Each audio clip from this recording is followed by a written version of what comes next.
The room was silent. It was the deep, soft silence of perfect function. Banks of screens glowed with gentle blue light. Tactical displays showed the vast, orderly sprawl of the Galactic Empire's core systems.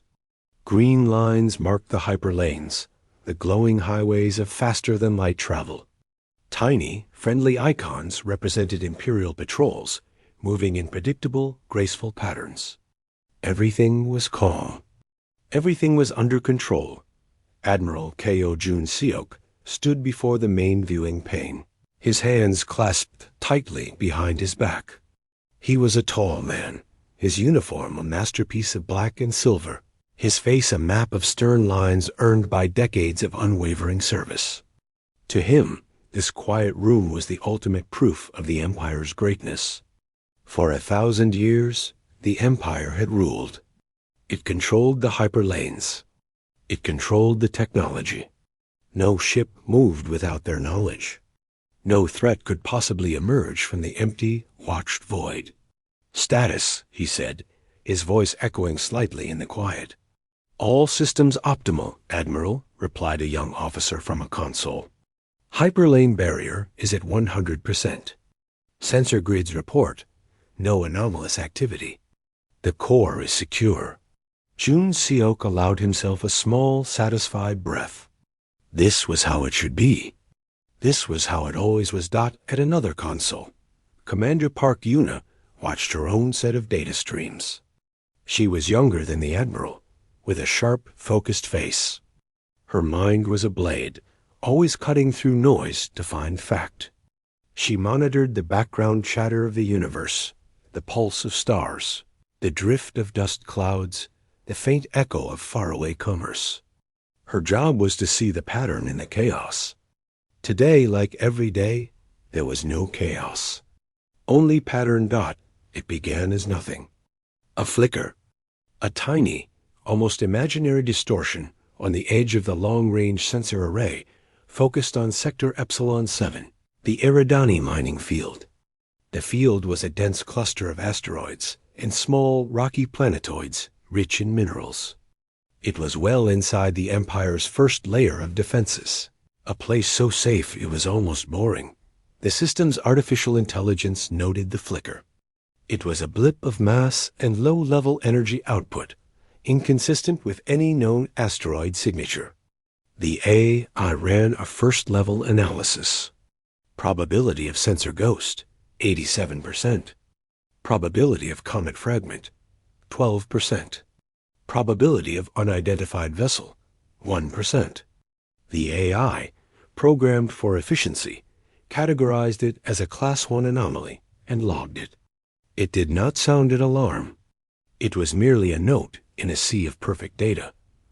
Yuna's eye caught the log entry as it scrolled past on a secondary screen. A Class 1 in Eridani. Probably nothing. But protocol was protocol. She manually tagged the anomaly and ordered a focused scan. "Bring sensor cluster Delta 9 to bear on Epsilon 7. Coordinates following," she said, her fingers tapping. Deep spectrum analysis. The focused scan washed over the distant point in space. For a moment, the data was muddy. Then it began to resolve.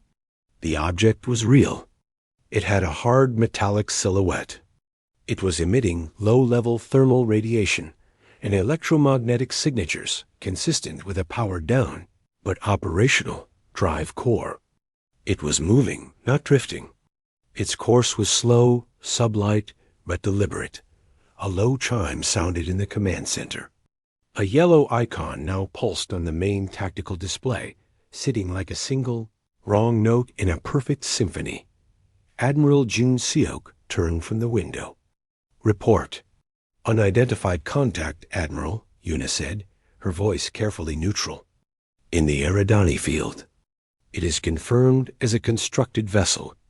Sublight speed only. Signature is unusual." "Unusual how?" Jun Seok walked over, his boots clicking on the polished floor. "It's broad spectrum. Low emission. Almost primitive. It does not match any Empire-approved civilian or military profile. It does not match any known species design from the frontier databases.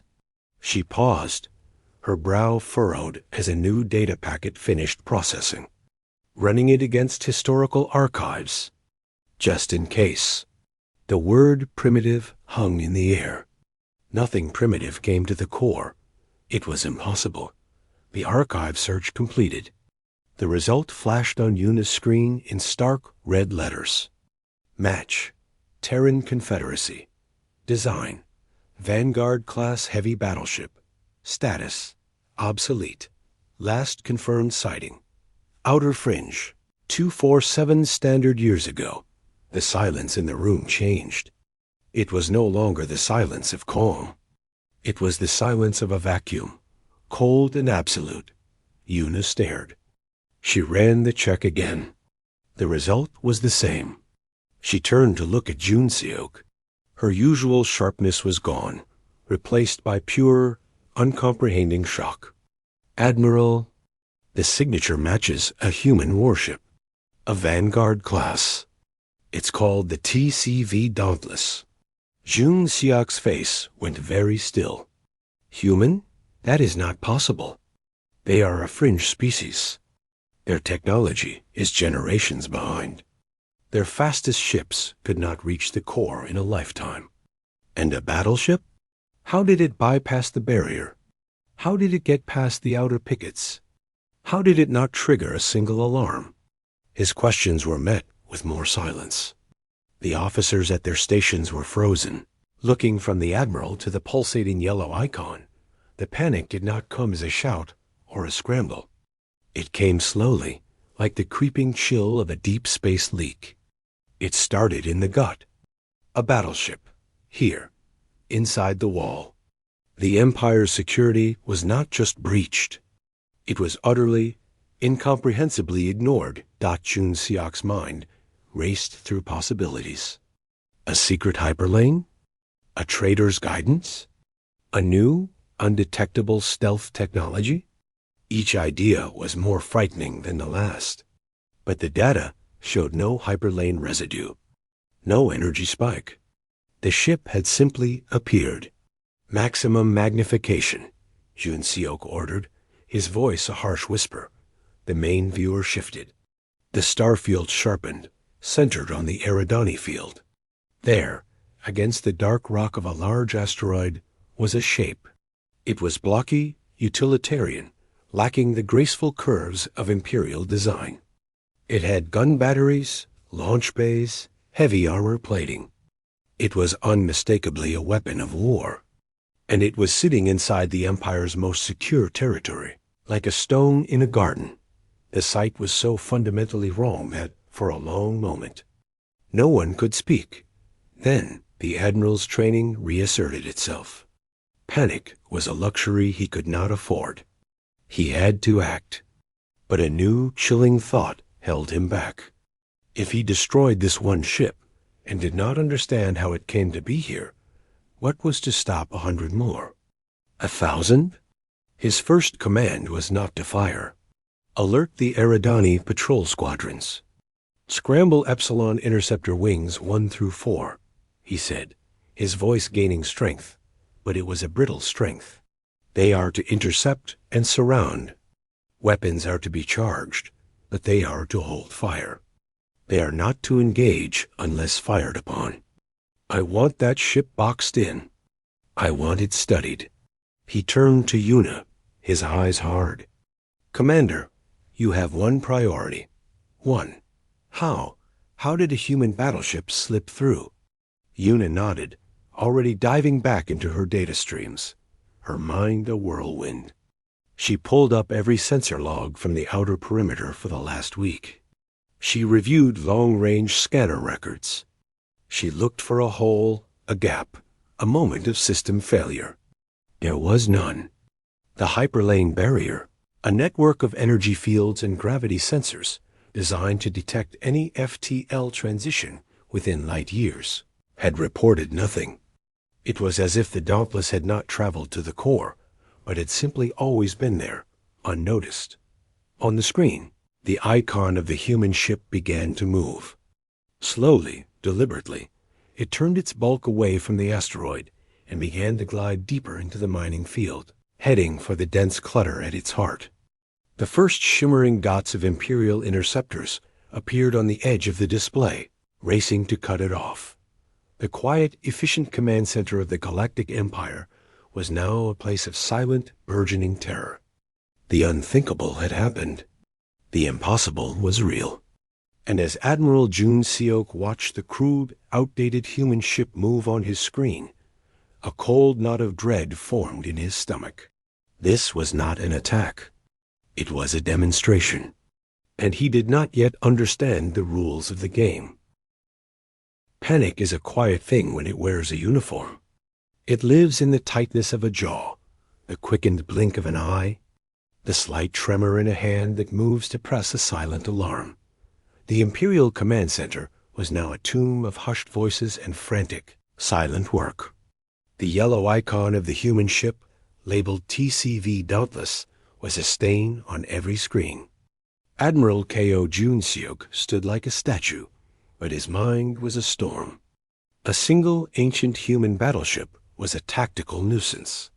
But its presence here, deep inside the core, was a philosophical bomb. It meant their reality was wrong. The main viewer split. On one side, the live feed of the Dauntless, moving slowly through the asteroid field. On the other, the furious, florid face of Grand Vizier Li Daihan, the political ruler of the core worlds. His connection had been immediate. "Admiral, explain this icon. Explain it now." Daihan's voice was a sharp crackle. "A confirmed Terran Confederacy vessel, Vizier. A Vanguard-class battleship. Then why does it still exist? Turn it to dust.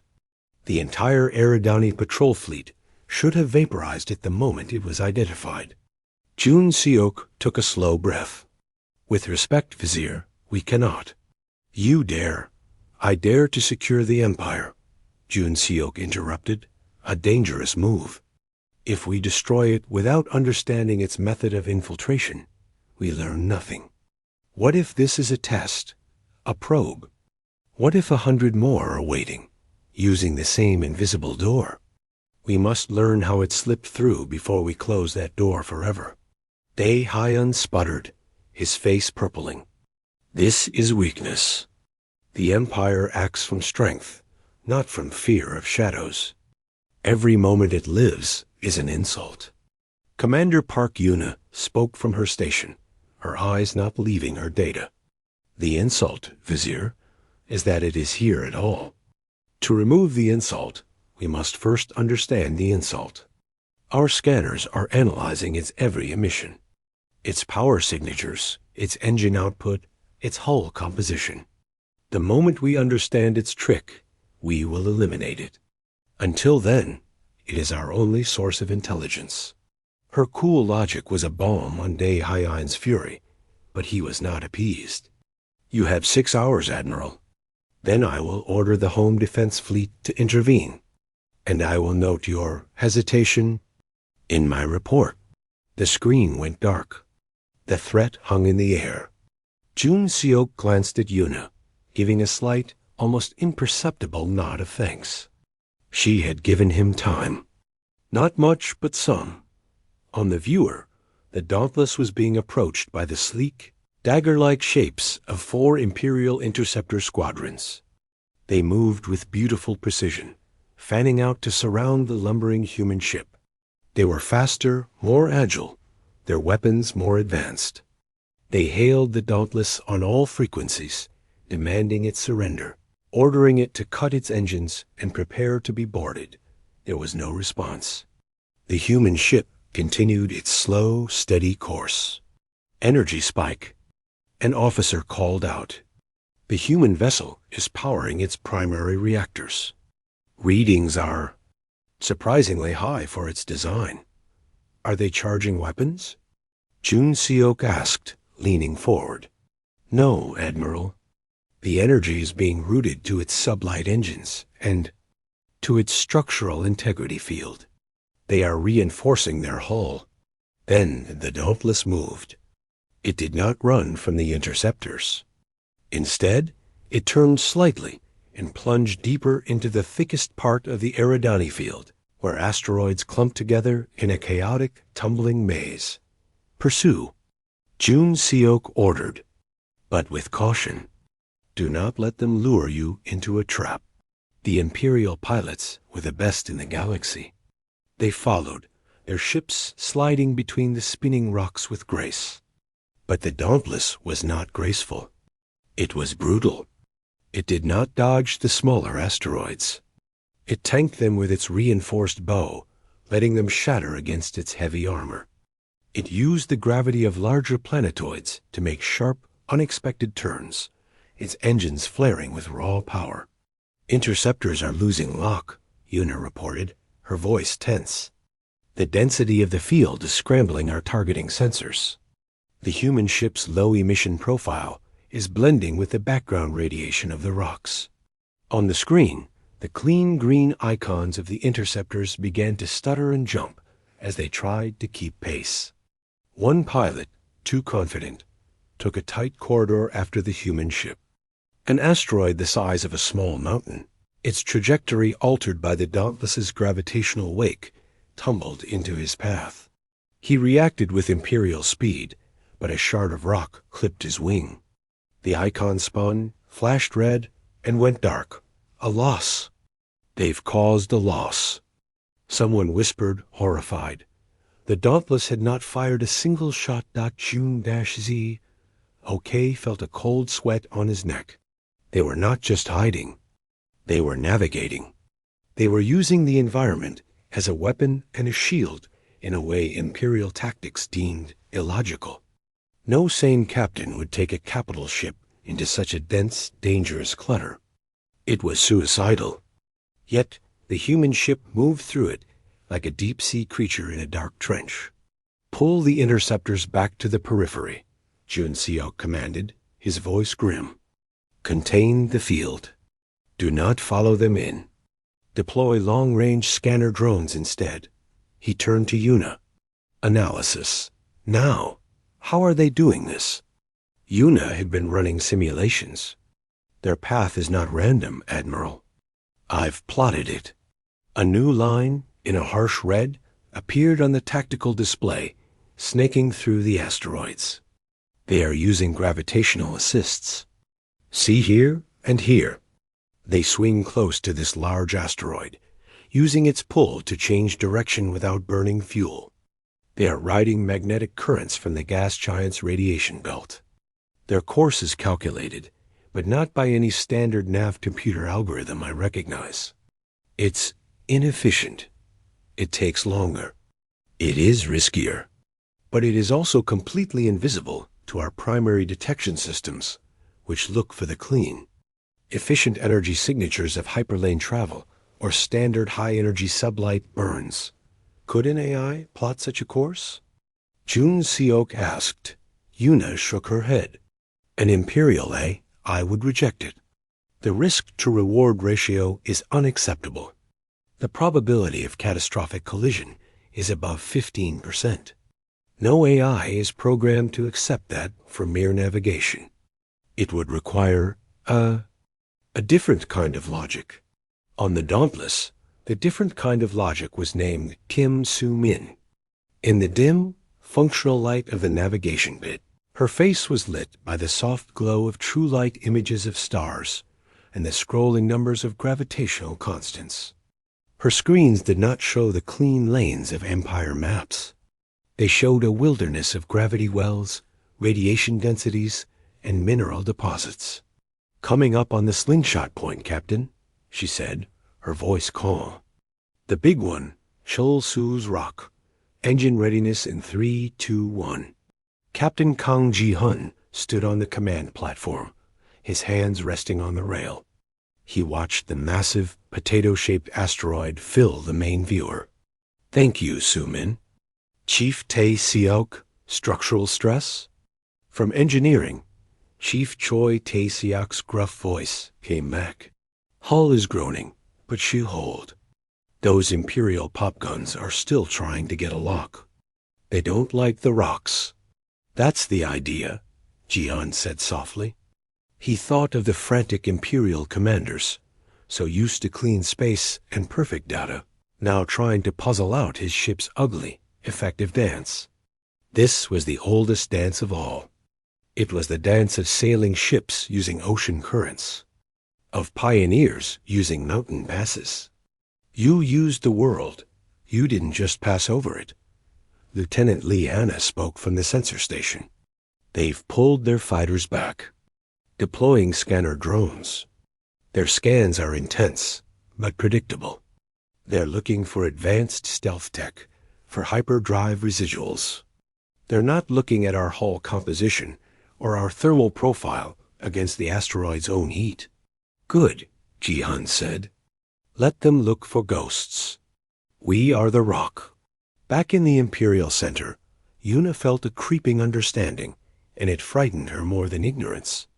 Admiral, she said, I believe they are not using a technology we have forgotten. They are using a skill we have forgotten. Jun Seok looked at her, his face unreadable. What skill? Celestial navigation. Dead reckoning. Using the stars and planets themselves as a map. It is how primitive species traveled before they mastered hyperlanes. Our ancestors knew it, but we deleted it. We paved over the old winding footpaths to build our perfect straight highways. And now, she pointed to the red line on the screen, weaving like a vine through the Empire's tidy garden. Someone is walking on the old path. The Admiral stared at the screen. The human ship, the TCV Dauntless, was emerging from the far side of the dense field, having crossed it in a way no Imperial ship ever would. It was now closer to the inner core, to Core Prime itself. It had not fought its way through. It had simply walked through a door everyone else had walled up and forgotten. Grand, Vizier Daehyon's 6-hour deadline now felt like a heartbeat away. And Admiral Jun Seok had no answer for him. He knew what the ship was, but he still did not know how. And the not knowing was a chilling void, colder than space. The TCV Dauntless drifted in the quiet lee of a small, icy moon. The world it circled, a blue-green jewel named Core Prime, glowed in the distance, wrapped in a shimmering web of orbital stations and defense platforms. They were close now, closer than any human ship had ever been to the heart of the Galactic Empire. Inside the ship, the air was thick with the smell of overheated machinery, and quiet concentration. Captain Kang Ji-hun stood before his crew on the modest command deck. They were tired. Their uniforms were stained, but their eyes were clear. He had called them all, from every station, for a moment before the final act. You have all seen the screens, he began, his voice steady. You have seen their ships. They are faster. Their guns are bigger. Their technology is, by every measure, superior. He paused, letting the truth hang in the air. And they are terrified. A few crew members exchanged glances. They had felt the relentless scans, seen the frantic movements of the Imperial interceptors. They are terrified not of our weapons, Ji-hun continued, but our presence. We are a question they cannot answer. We are a stone in their perfectly tuned machine. Our mission was never to defeat their fleet. That is impossible. Our mission is to deliver a message. On the main viewer, he brought up an image. It was not a star chart or a tactical display. It was the face of a people. Their skin had a faint, silvery sheen, their eyes large and dark. The Kalan, a species that had been absorbed into the Empire centuries ago, their history erased, their homeworld a well-behaved member state of the Core. This is the Kalan Assembly, Ji-hun said. Long before the Empire came, they had a civilization. They had art, science, trade. They also had a secret, a hidden hyperlane, a natural, stable one that they used to visit a few trusted neighbors. They shared its coordinates with our ancestors, in a pact of friendship when humanity first stumbled into the stars. It was a path not on any imperial map. He changed the image. Now it showed complex data, genetic records, historical transmissions. When the Empire absorbed the Kaelin, they took everything. But the Kaelin elders hid this one piece of knowledge. They passed it down in silence, hoping one day someone from the outside could bear witness. The Empire's founding crime is buried in their archives. They did not discover the Kaelin. They poisoned their sun to force surrender, then claimed it was a natural disaster. The proof is here. He tapped a small physical data crystal on the console before him. It was an old thing, simple and robust. Our advanced communications cannot pierce the Empire's firewalls. Our signals would be jammed, corrupted, ignored. So we are the signal. We are the package.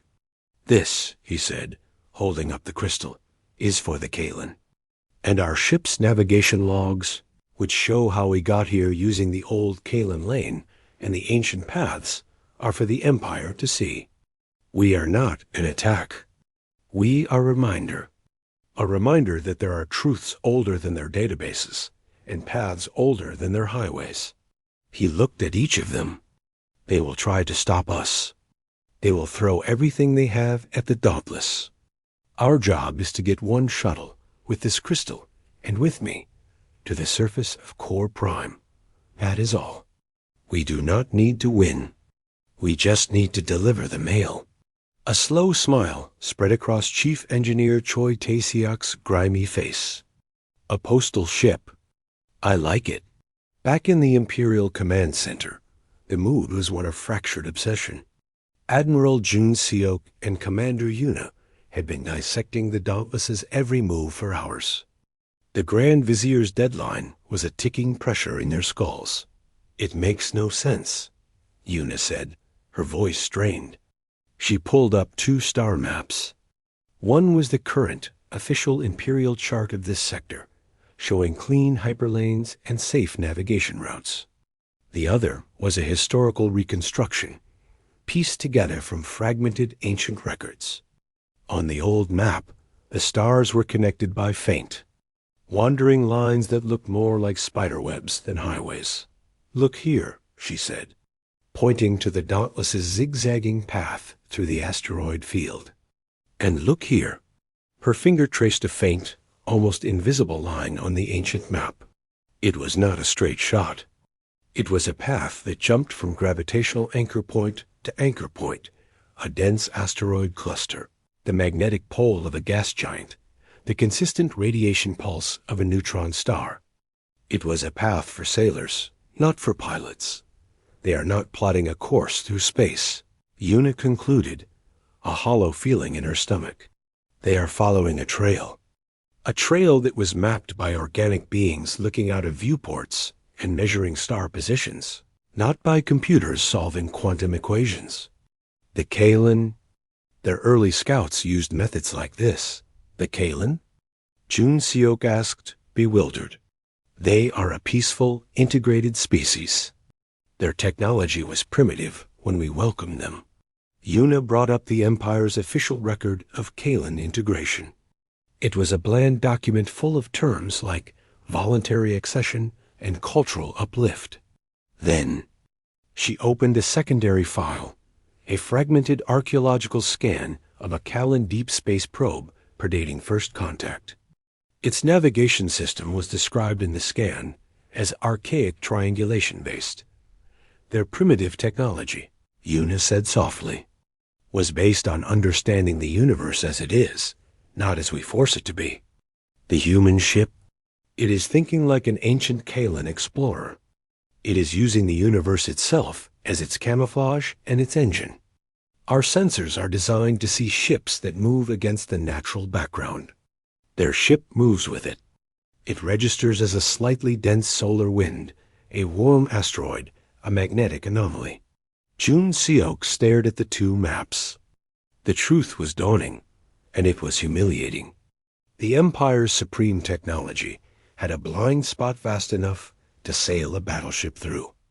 The blind spot was the natural world, so they are headed for Core Prime. He stated, "Yes, and they are not attacking. Their weapons remain cold. Their power is going to engines, shields, and their shuttle bay. A boarding action? Invasion?" The idea was absurd. "No," Una said, her analyst's mind finally locking on to the only logical purpose. Delivery. They are carrying something. Something that can't be sent by data stream. Something physical. For the Kalen. The political implications hit Jun Seok like a physical blow.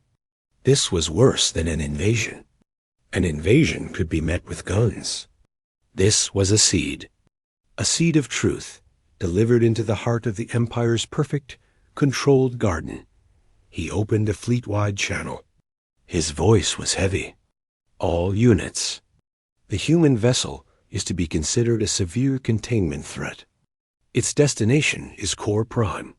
You are authorized to use graduated force to disable its engines and drives. But the ship's core structure and any small craft are to be preserved for analysis.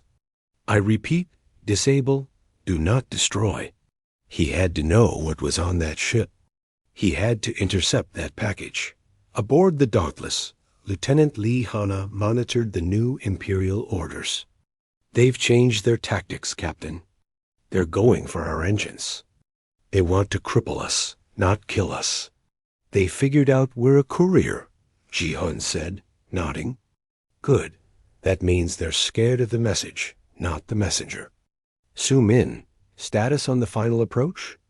Navigator Kim Su-min looked up from her console of star fixings and gravity calculations. The old Kalen path ends at the debris ring of the third planet. From there, the records say their ancestors used the planet's own atmospheric currents for a braking maneuver. It's theoretical. We'll make it practical, Ji-hun said. Tae-seok, can the hull take atmospheric friction?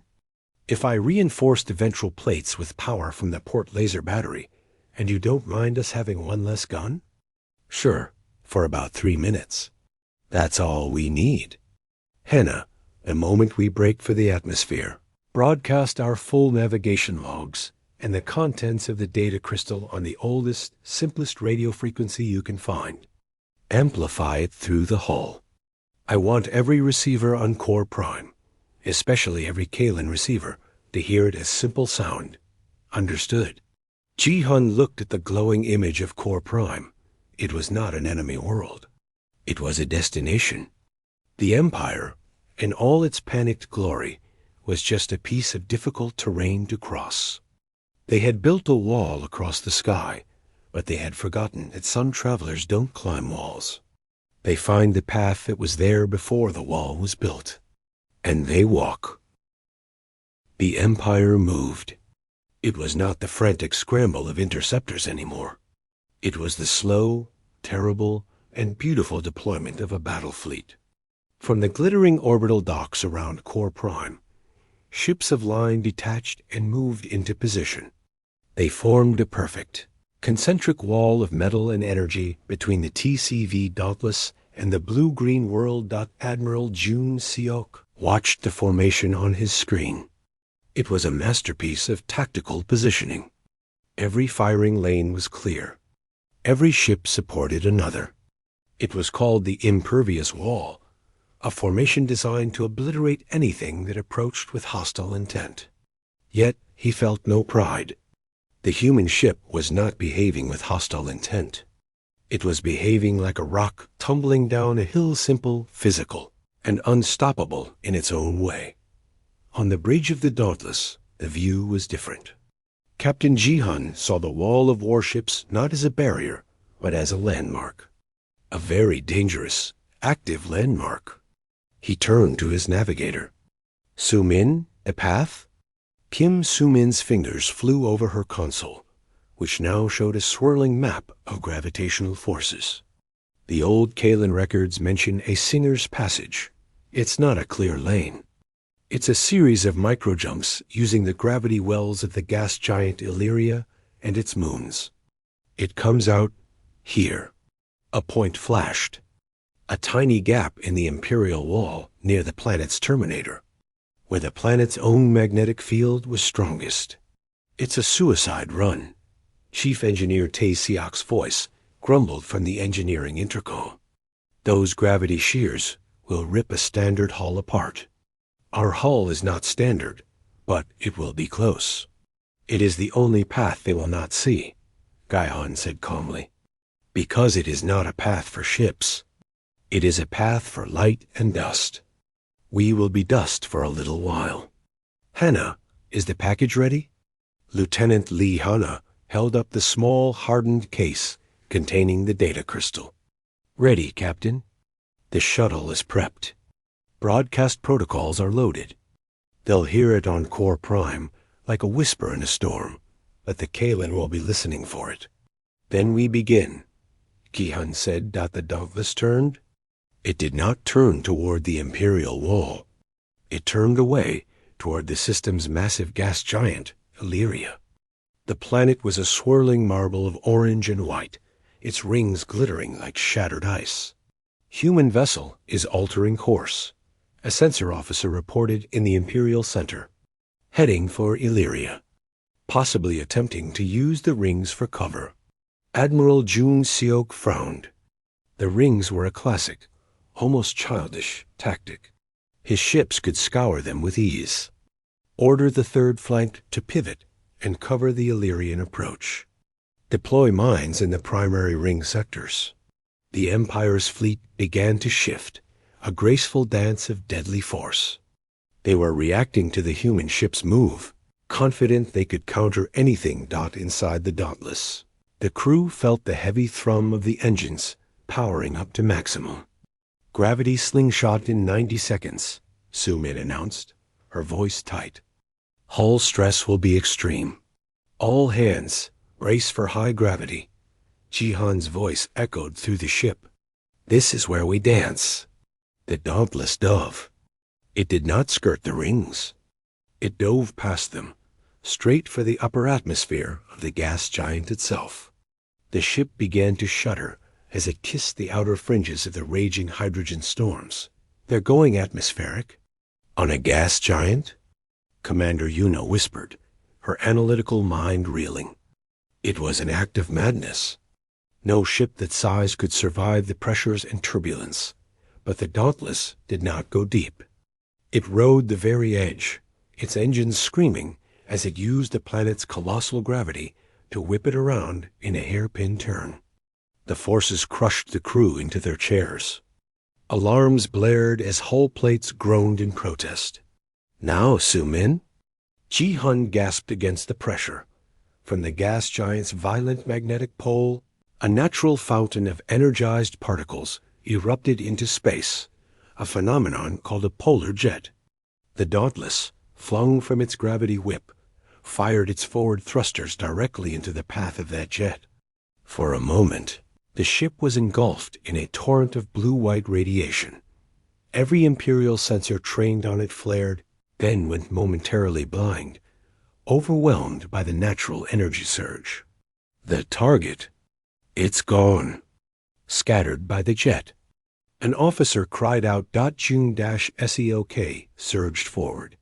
"No, it's a mask. Look for the silhouette. Look past the energy." When the sensor picture cleared a second later, the Dauntless was not where it should have been. The slingshot should have sent it careening back toward open space. Instead, it was much closer to Core Prime, emerging from the shadow of Illyria's largest moon. It had used the gravity of the moon, while hidden in the energy jet, to bend its course a second time. It was a double bank shot off cosmic forces. It was a pool trick played with planets. And now it was heading straight for a narrow, seemingly empty point in the Imperial wall. The point where the planet's own magnetic field created sensor static. "They're not using stealth tech," Yuna said, her voice full of horrified awe. "They're using weather. All batteries, fire at will. Stop that ship." Jun Seok roared. Space lit up. Lances of plasma and torrents of kinetic rounds streaked toward the Dauntless. But the human ship was moving unpredictably, chinking and rolling with coarse, physical burns, using the last of its momentum from the slingshots. Explosions flared around it. A plasma bolt scorched its port side, melting armor. A kinetic round punched through a non-vital section, spewing debris. On the bridge, lights flickered. Hull breach on Deck 7. Contained. T.C. Oak yelled over the din. Port engine is down to 60%. We can't take another hit like that. We don't need to, Jihan said, his eyes fixed on the viewer. The shining curve of Core Prime filled the screen now. Hannah, launch the shuttle. Now. From the belly of the wounded Dauntless, a small, unarmed shuttle shot away, glowing with the heat of its launch. It streaked like a meteor toward the planet's atmosphere. At the same moment, the battleship itself turned, presenting its broadside not to fire, but to act as a shield between the Imperial fleet and the tiny shuttle. Decoy. The ship is the decoy. Jun Seok realized, a cold fury rising in him. The shuttle is the package. Target the shuttle. Ignore the battleship. But it was too late. The Dauntless, crippled but still massive, was in the way. Imperial targeting computers, faced with the larger, more immediate threat, hesitated for a critical second. The shuttle, a simple heat-shielded craft, pierced the upper atmosphere of Core Prime and was gone, lost in the noise of re-entry. On the surface, in the gleaming Kalen sector of the planetary capital, 1,000 simple, old-style radio receivers kept as hidden heirlooms crackled to life. A voice, Captain Ji-hun's voice, began to speak, reading coordinates, reciting historical records, telling a story older than the Empire, the TCV Dauntless. Its mission accomplished, hung dead in space. Its engines were dark. Weapons were offline. It was a battered, bleeding hulk surrounded by the untouched might of the Galactic Empire. Admiral Jun Seok stared at the broken ship on his screen. He had won. He had stopped the intruder. The battleship was his, but as reports began to flood in of strange signals, of Kalen gatherings, of a story spreading like a virus through the lower levels of the capital, he knew the truth. The battleship was never the threat. It was just the envelope, and the message was already delivered. The silence in space was absolute. The TCV Dauntless drifted, a dark and broken shape against the glowing backdrop of Core Prime. Around it, the flawless formations of the Imperial Home Fleet held position, their weapons still aimed, their victory complete. The human ship's engines were cold. Its power signatures were fading to emergency levels. It was dead in the water dot on the Imperial command deck. There was no cheer. Admiral Kao Jun Seok felt a hollow ache in his chest. He had the prize. The impossible ship was captured. Boarding shuttles, bristling with elite shock troops, were already launching from the nearest cruisers, ready to seize the vessel and all its secrets. Yet, the silence from the planet below was louder than any alarm. Reports were filtering in, but they were soft, confused things. Strange radio signals on archaic bands. Unauthorized gatherings in the Kalen districts. A quiet, spreading murmur.